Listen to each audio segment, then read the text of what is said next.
the keyboard with my elbow. Okay, we're live. Welcome to Mile High Recovery Chat. I'm here with Craig LaSeur from Hero Treatment Program and Andrew Wainwright from AiRCare Health. Craig is from Louisiana. That's where this treatment center is located, correct? Yeah, we're located in Opelousas, Louisiana. I know you've done other stuff. I know you opened a treatment center in New Zealand, which is that's a show all in and of itself. And then I know you worked at Hazelden and you worked at Brazos Recovery in Texas. Yep, and Gray Wolf Ranch out in Washington. Okay, and you're a military veteran from the Marine Corps. I am. You've been sober for how long? June will be 23 years, which is fascinating that I've known Andrew for 23 years, right? But yeah, 23 years. 23 years. All right, that's really good. You guys have got a lot more years on me. But I know that you and Andrew were friends. Like that's how I met you. And so Andrew and I have been talking about extended treatment, and the approach we've been taking is like, let's say somebody comes to me and says, my son is on drugs or my loved one's on drugs. Please help me. I want the no bullshit way to get my loved one clean and sober. And, so we've been talking about the continuum of care and trying to avoid talking about, like the failures of the continuum of care. But we've been talking about, I don't know, help me out, Andrew. What are we talking about? Yeah, I mean, first of all, thanks again for having me on. Thanks for having Craig on. He's one of the luminaries in the clinical space, for sure, because this is an industry with a lot of burnout and a lot of folks that take different paths. And here's a guy that's, worked hard and kept his nose clean and worked hard to get where he is. And so I'm glad you brought him on. We've been talking about the 40,000 feet looking down, and what does the clinical space look like, and what does it look like to an outsider trying to get someone in? And then we've talked about, what's the down and dirty, right? Like, what are the actual problems that moms encounter when it's a morning and they got the yellow pad in front of them and they're trying to get, someone into treatment, right? Why is this such a muddy, mucky space? And why is it so hard when the solutions, in my estimation, the solutions exist? And so that's, a lot of what we talked about is that the solutions are extant, yet we don't have outcomes, and no one seems very interested in tracking outcomes. And but once again, when Bryce and I talked about this last time, he mentioned he's not a clinician. I'm not a clinician. You are, and you've been, changing lives for 20 some years. And I think he's excited, and I'm excited to hear what you have to say about, like, what is the one true path? Yeah. Well, I went back and I watched you guys' shows, and just so I could kind of be, prepared for the conversation. And, it's obvious that we all drink the same Kool-Aid. I think, first of all, when I look at this, is that, we all have kind of a common understanding of what the goal is, right? So the goal ultimately is this broad brushstroke that we call recovery. And if I break that down into some smaller things, what that really looks like is, obviously we're looking at abstinence, right? So when my mom sent me to treatment, up at Hazelden in 1998, like, she was like, I just want him to be, abstinent, right? So I think abstinence is part of it. I think improved quality of life is another part of it. And then I think that willingness to engage in ongoing change down the road. I mean, it's not a, you go get your card stamp for 30 days and all of a sudden you're better. So for me is that we're all trying to produce this strawberry cake, right? And we're given the recipe for this strawberry cake. And there are certain ingredients that are necessary to make it a strawberry cake, right? So much flour, so many eggs, so much sugar, so much salt. And, we're all in the business of helping people put that cake together so they can bake it. The wonderful thing about it is the individual gets to determine what their cake's going to look like, how many layers it's going to have, what they're going to decorate it with, if they're going to have a simple sheet cake or they're going to have a big monstrosity. And as we look in sobriety, in the culture of sobriety, we see those individuals. The common thing is that they're all sober. Their sobriety obviously looks different based on the individual. So like how you put the ingredients together and the quality of the ingredients and all that stuff is really where, we start to, we start to have some debate about what that looks like and what's best. And, I'm a big believer in outcomes. I track outcomes, and I'm a big believer in simplicity as well. And so, I believe in a long continuum of care as long as possible, because right now we are in a war that we are losing.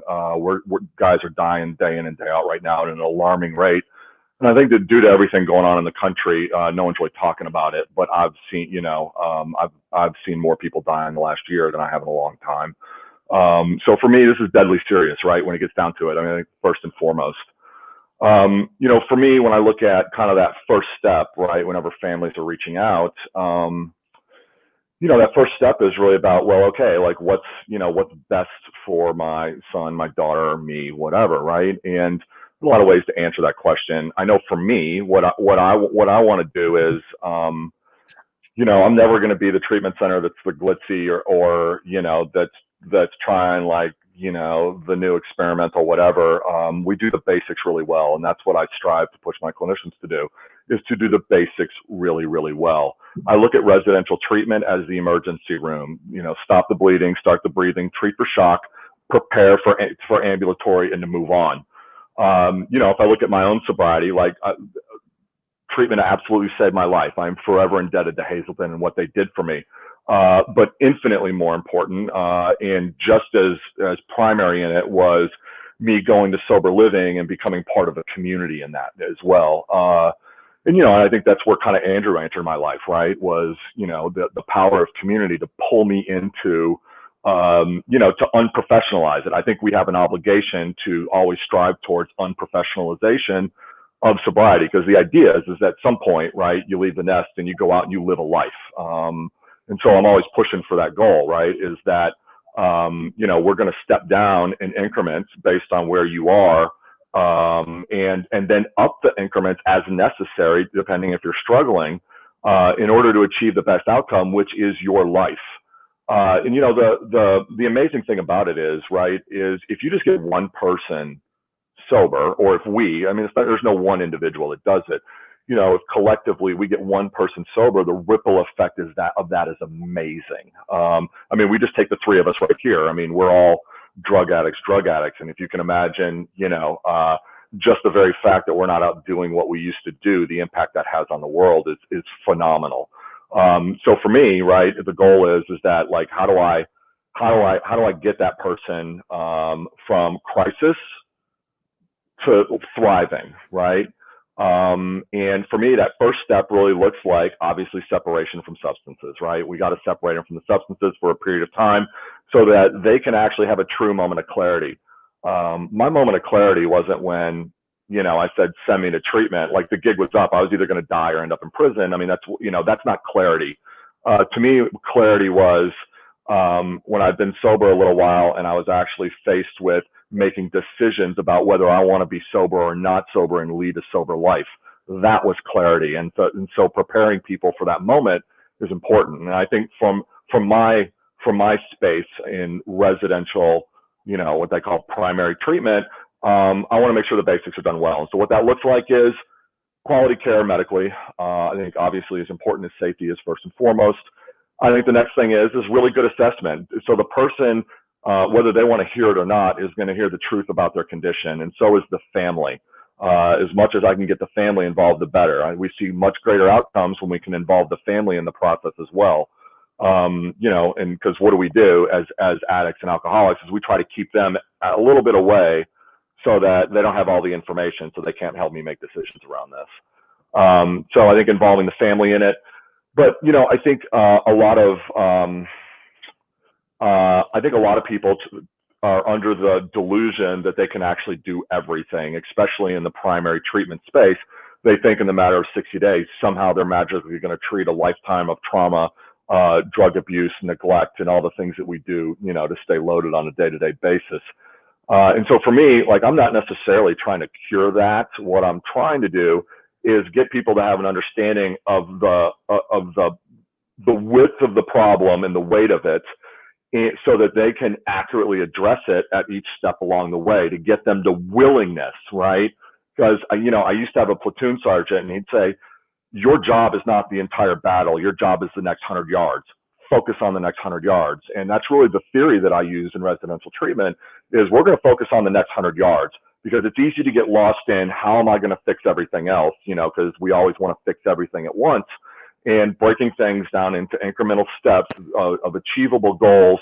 And because, you know, success tends to breed success. And so if we can get micro successes therapeutically moving in the direction of making a healthy, if my only success is getting them to make a healthy decision of what to do when they leave residential treatment, mission accomplished, right? I think that, you know, if you look at the websites and you listen to people talk about programs, they think, well, it's just going to cure everything. And no, you know, the best thing that happened to me was that my family got in line. They were no longer going to support my BS. I was given a clear-cut path to take, a healthy one, given the opportunity to make that decision. And then I was prepared to make that decision and knew what was involved in it. So when I was, you know, so when you get out of primary treatment and hopefully go to sober living, you know, something like outpatient services, you understand what accountability is. You understand what addiction and alcoholism looks like. You understand how your co-occurring disorders are affecting you. Because, you know, the other thing is I can get sober all day long, but if I'm not taking care of my mental health things at the same time, they're going to bring each other down, right? And so, you know, having an understanding and a willingness to engage in that work, I mean, that I look at that as my responsibility, right? In primary care, is starting that process. I am not the beginning and the end. I am one piece in a chain of events that are going to lead to a domino effect of change. And so if I can help them make that next right decision, then we're good. And the same thing in your space, Bryce. I mean, you know, if you can get them to where, you know, they make that next healthy decision when they're done with you and the pieces are in place to have an independent life, like they know how to go to work 8 hours a day and balance stress and eat 3 meals a day and shop for themselves and balance a bank account and do all that stuff that goes along, all those life skills that go along with it, then they're ready for the next step in independence, right? So my goal is always moving towards the unprofessionalization of sobriety at some point along the line, right? Like that should always be the goal. So, I mean, that's kind of how I look at it, right? And so, like, how do we bake the strawberry cake? You know, I mean, we all have opinions on how to mix everything together, but at the end of the day, it should look like a strawberry cake. So we decided, or Andrew helped me decide, that a year is a good goal to shoot for, and that's not the conversation. When people call me, so we need help. My head goes to how can we keep this person in recovery for as long as possible? But they're not looking for that. They're looking for a 30-day treatment. For some reason in our society, that's what we think of how we get well from addiction. Yeah, that's a really uphill battle. And I'll tell you, you know, one of the first conversations that I've always tried to have with families is I said, get your head out of, you know, because I worked with adolescents for a long time. You know, I worked with 16 to 24-year-olds for a good portion of my career. And, you know, the parents were always like, look, I'm writing you a check. I'm sending you my kid, fix him. And then I need him back in college. Right. And I'm like, your son's banging heroin, like in downtown Baltimore. And you're worried about like him getting into Cornell right now. We got bigger fish to fry, and getting them to switch their view on that.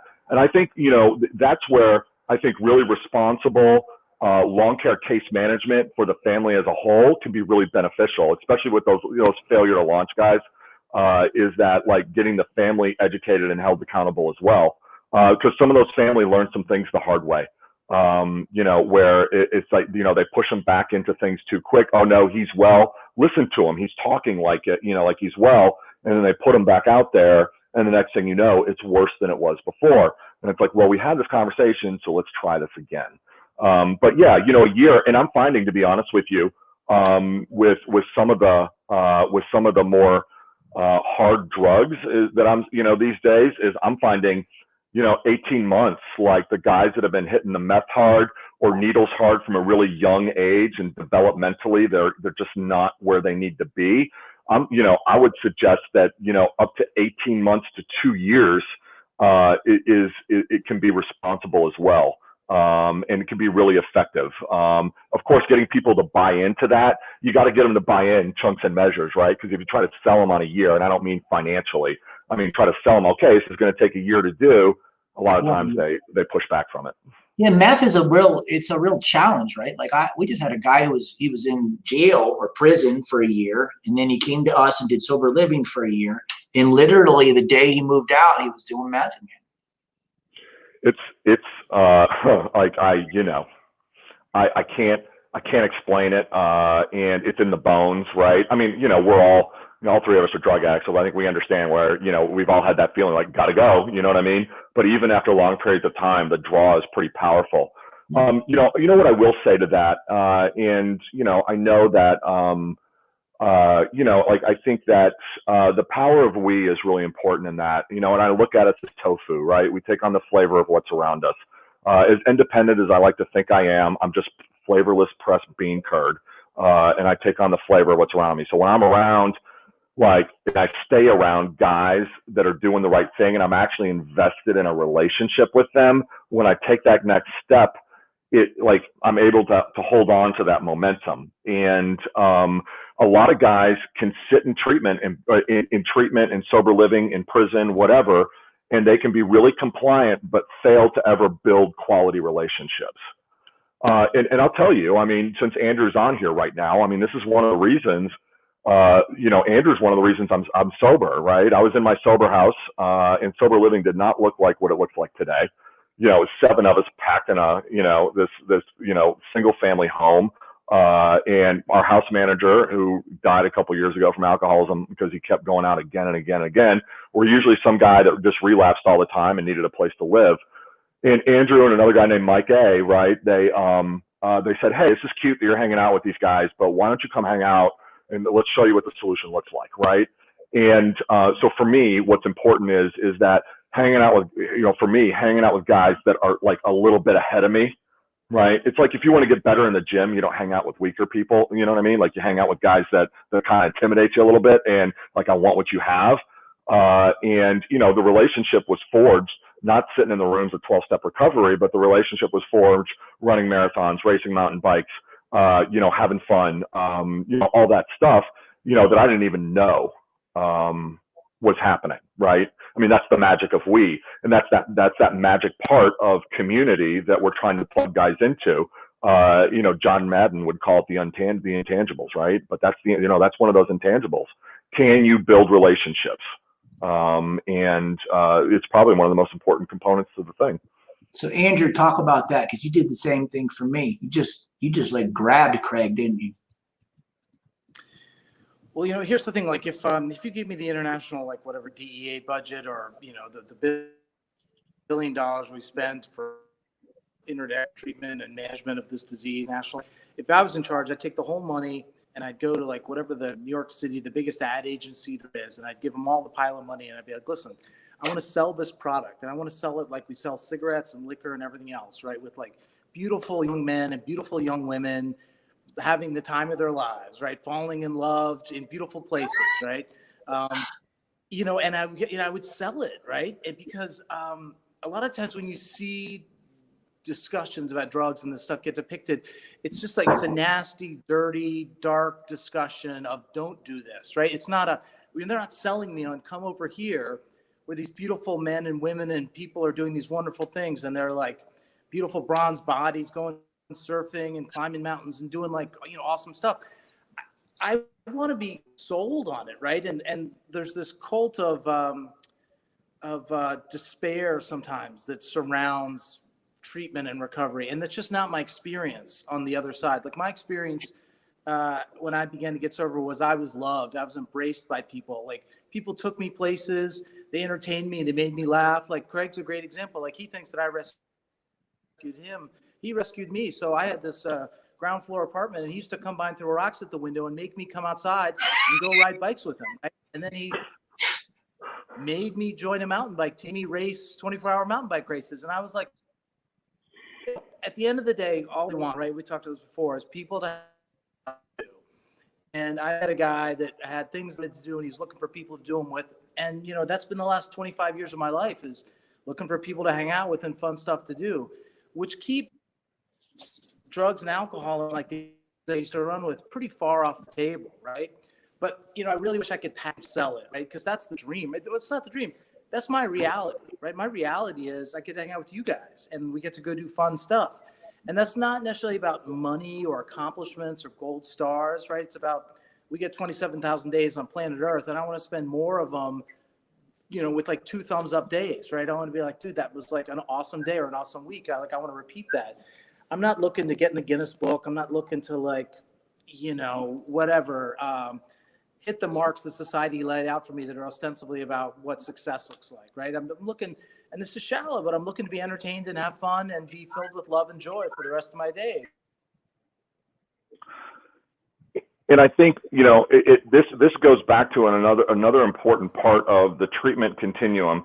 There's lots of research that is always done about like what's effective, what's not effective, what makes for change behavior. And they're always looking at, what form of therapy is it or anything, or just all that stuff.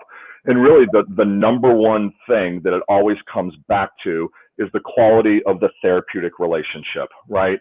It's that makes a bigger difference in whether a person is going to change or not.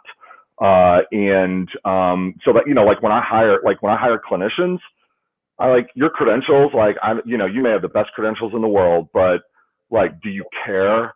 Are you compassionate? Are you able to stay compassionate? Are you able to love the unlovable? Hang in there with them. Because like we don't want to be loved right away, right? Like like Andrew says, like we don't always want to leave the house, and we need people to come pull us out. And so like on a therapeutic level, that same principle applies, right? Is that like that ability to connect is everything. And so like at work, like I got 7 clinicians running around. I don't have to do group if I don't want to. I manage the program and I'm the clinical director. I do group with the guys every single day because I can connect with them. And it's important to me that I connect with them. And I think they feel that, right? Here's the guy in charge, and he's here doing groups, spending time with us every day for an hour a day. I get more mileage out of, those relationships than anything else. And, a great example of just the power of so when I moved to New Zealand, sight unseen, I moved to New Zealand with 2 bags and a backpack to help open up the retreat out there. And I didn't know anybody, and it was the 50th AA convention, just happened to be that weekend. And I got asked to be one of the international speakers. So I spoke, and literally this Kiwi named Andrew would show up every day where I was living and say, "Come on, mate, I'm taking you to a meeting." And I'd be like, "Man, I've been working all day." And I'd get in his lime green Holden, and we'd just go to meetings all over Auckland, New Zealand. He'd just roll right up, sight unseen, didn't ask him to come over. And I finally had to go, "I need one night off. Can you just give me Thursday nights off?" Right? But every other night he was there, right? Pulling me along and connecting with me, even though I kind of wanted to hide a little bit because I was the different one, right? That power of connection is really just everything. And so like you can have the best and flashiest and all that stuff, but like if you can't connect, you're not going to get anywhere, in my opinion. Yeah, agreed. So the conversation kind of started with the doctors and pilots program and how they go to, depending on how bad they are, if they need detox, they'll go to detox, residential. There'll be aftercare with, it's clinical. They're seeing therapists, they're doing groups, they're doing PHP, IOP. Then they're getting, UAID, piss tested for up to 5 years and still seeing therapists. And that has what is it, Andrew? 96%, 94% success rate for 5 years. Yeah, no, I mean, I worked at Hazelden during those days, and so during the Northwest contract and with the doctors. And I'll tell you, here's the other thing that they don't talk about that is really important is that, and I also worked with the Air New Zealand pilots as well when I was in New Zealand. Anytime those guys had problems, they got connected with another pilot who had been through it. So yes, there's the accountability part, right? If you want your $300,000 a year job, you're going to pee in a cup and you're going to do what you're supposed to do. And that level of accountability is absolutely necessary for us. And I fully support it. The other thing that they would do is that there was an actual doctor, actually his name was was it Dr. Bob? I forget his name. He was an actual MD who went to counseling school and was in recovery and ran it. And he spoke the doctor's language. He could stand up to their arrogance. He was one of them. And like with the doctor's program, he would connect with them. With the pilots, it was the same way. They would get connected with a pilot, and they had a pilot mentor that was outside of like the structure, and they were able to build that relationship. Right. Yeah. And so like for my money, like if God forbid my kid is on drugs, my son's on drugs, it's like I'm going to think about it differently than the way I used to think about it a few years ago.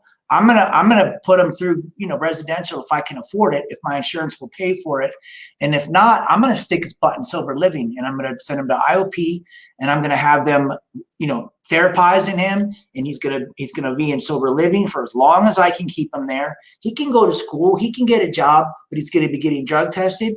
He's gonna be doing some sort of community support, like you're talking about, to get those connections. And I'm going to hold on to, and I'm going to keep him there for as long as I can, and hope that he finds the magic you're talking about. Yeah, and like Andrew said in one of your episodes I listened to, dollar for dollar, the best value for your money is quality sober living.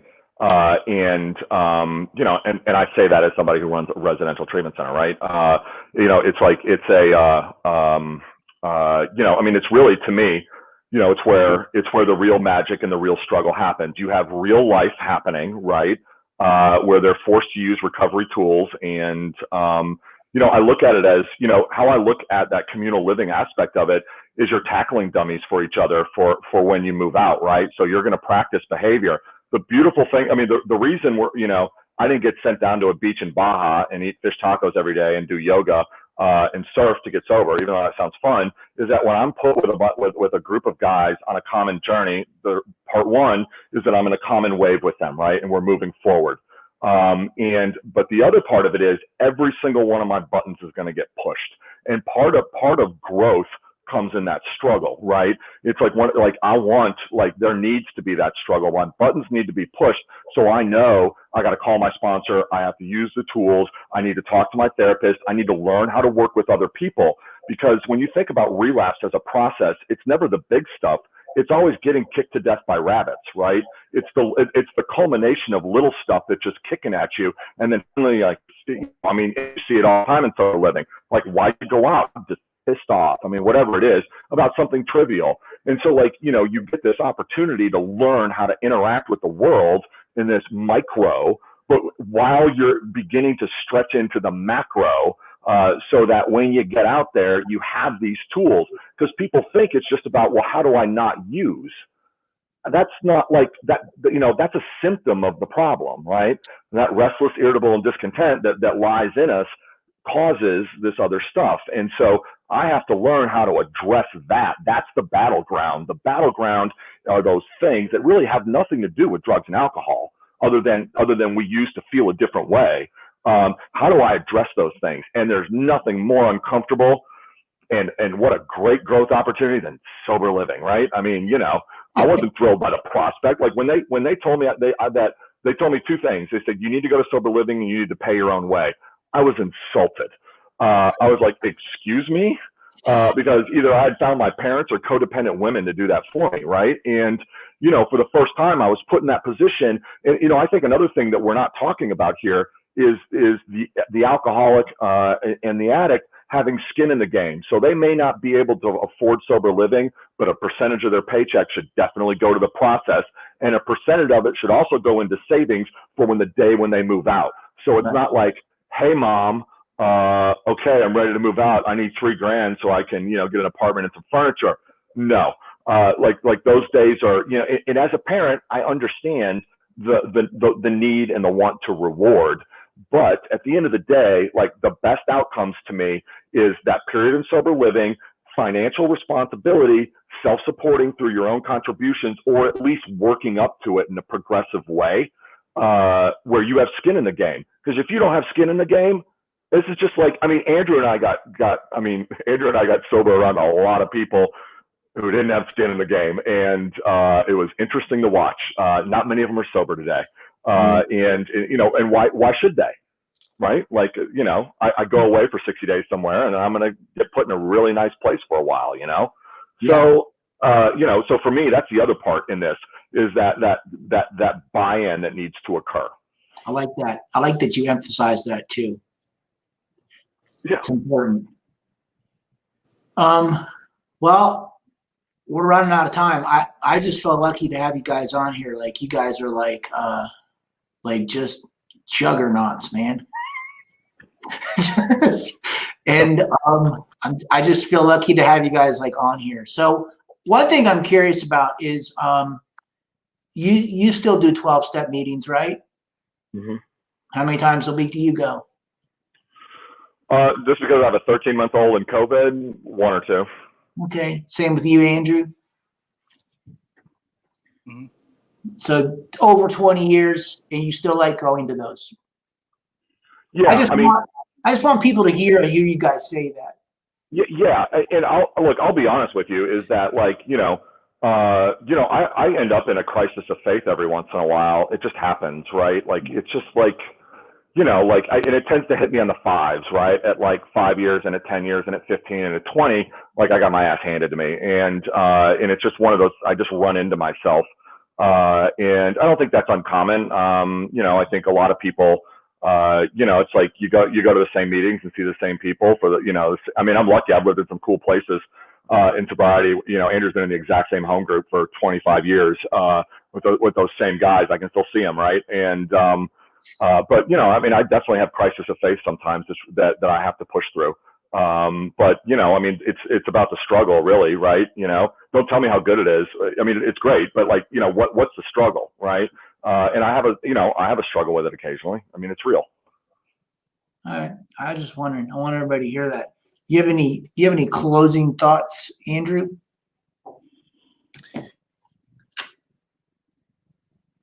We're both on because, we got sober together, right? We did it lockstep. We did it, him supporting me and me supporting him. I don't think anybody does any of this stuff on their own.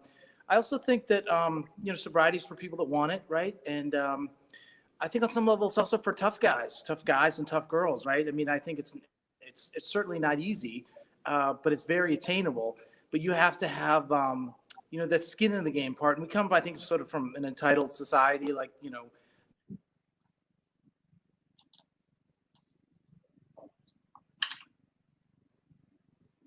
100 years, I think relatively pretty easy. And so this is hard, right?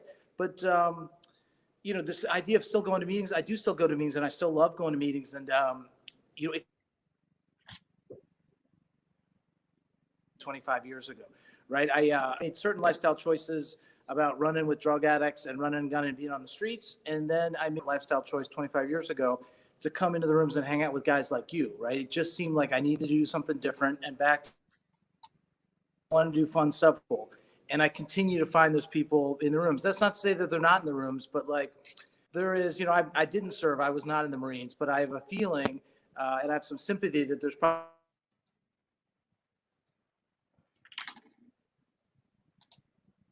together that it burns you and it bonds you together. And how I feel about going in the rooms, and I walk in the rooms anywhere, across the United States, around the world. And I have rights to that metal folding chair, right? I earned it, right? And I get to sit there, and I know that I'll be taken care of for the time that I'm there. And that's a tremendous gift. Yeah. What about you, Craig? You got any closing thoughts? No, I've been, this has been a listening, when I went back and listened to kind of your previous podcast, and you had Dave Kelly on too. Dave Kelly was my aftercare counselor when I got out of treatment, by the way. I think that this is a fascinating discussion to have, and I think it's important to have it because I think there's a lot of people that feel the way we do, but are scared in the industry to know how to talk about it and have a voice around it. I think the progressive vanillization of recovery is killing people. Us refusing to take a stand and to hold the line, and we are on the front lines. And this is day in and day out combat with this thing right now, and it always has been. And I think that having voices in the industry where people can express and have an opinion about this stuff is really important. So I appreciate the opportunity to talk about this stuff, because all too often, as you run an organization, we sit in our office with our blinders on, and we're just trying to get through the day and trying to help the people that are in front of us. I think we have a greater responsibility to the next generation of people that are going to own treatment centers, that are going to become counselors, that are going to carry the torch forward, as was taught with me, right? The great Sheila Hermes, my first clinical supervisor, right? She'd always say, Craig, you're not the fulcrum of change, the group is. And to this day, I live by that. And it's one of the things I always remind my clinicians of. You're not in charge of this. God is, and that group is. And so maintain the group and good things happen. And carrying forth really the lessons that we've learned in blood over the years, and some really amazing successes as well, right? I mean, there's some cool things have happened. I think we have an obligation to the next generation to have a voice around this stuff. So I appreciate the opportunity as well. Yeah, I agree. I think the industry needs more transparency, and it needs actual outcomes. Like I should be able to call a treatment center and say, I'm sending my son there. What kind of outcomes do you guys have? And just tell me the truth. If it's terrible, great. We'll send him to aftercare, right? But I think that we need to have some actual numbers for people. People are embarrassed by the numbers, and that's the fact. Is that I mean, nationwide, I think we're looking at what, between 8 and 15%. Treatment centers will tell you they're at 50 and 55 and 60, but nationwide, and I'm talking everybody, right? And I understand that the groups that can go to treatment sometimes can have better successes than others. The numbers aren't great sometimes, and they're embarrassed by it. But at the end of the day, right? I mean, there's still a chance, and I want a fighting chance. And I think transparency and honesty is where this thing starts, because then we can quit thinking about business and start thinking about the lives, right? What matters is I'm a piece in a chain, and that the next chain I'm not going to make money on, and I'm okay with that. What's best for the client? And I've always worked that way. And I think it's important to continue working that way. What's best for the client so that they can have the best outcome. That's how we produce greater outcomes together.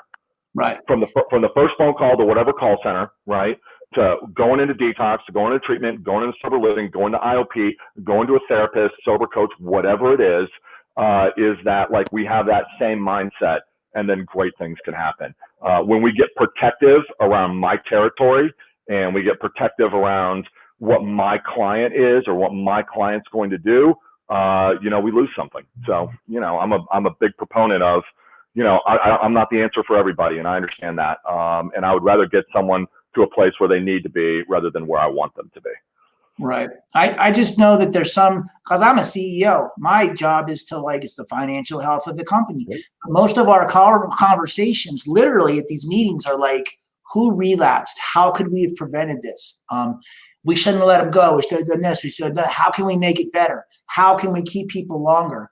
How can we not throw people out for dumb reasons that have nothing to do with using? And how can we be more tolerant instead of how can we make more money, right? And well, you hit on something really important there too. It's easy to throw the addict away and blame it on the addict. And so, one of the things that I'm always challenging, because I'm in the same position you are, is that I'm always challenging. Okay, hey, I understand. We have a saying in the Marine Corps, and it says the enemy always gets a vote. So you can plan all you want and have the best training and everything, but the enemy is always going to have a vote, right? So addiction's always going to have a vote in this, and I understand that. But if we're not constantly dialing in, because it's easy when clinicians and techs and therapists get burned out to say they just didn't want it. Yeah. And that's true, but it's not good enough at the same time. Right. How attractive, the challenge I'm always, how attractive did I make it? Right. And we know our job is saving them from themselves. Mm-hmm. And I don't know. It's a long conversation. Anyway, thank you for coming on. Thanks for the conversation, and maybe we'll do this again. Absolutely. All right. Thanks for You having guys. me. See ya.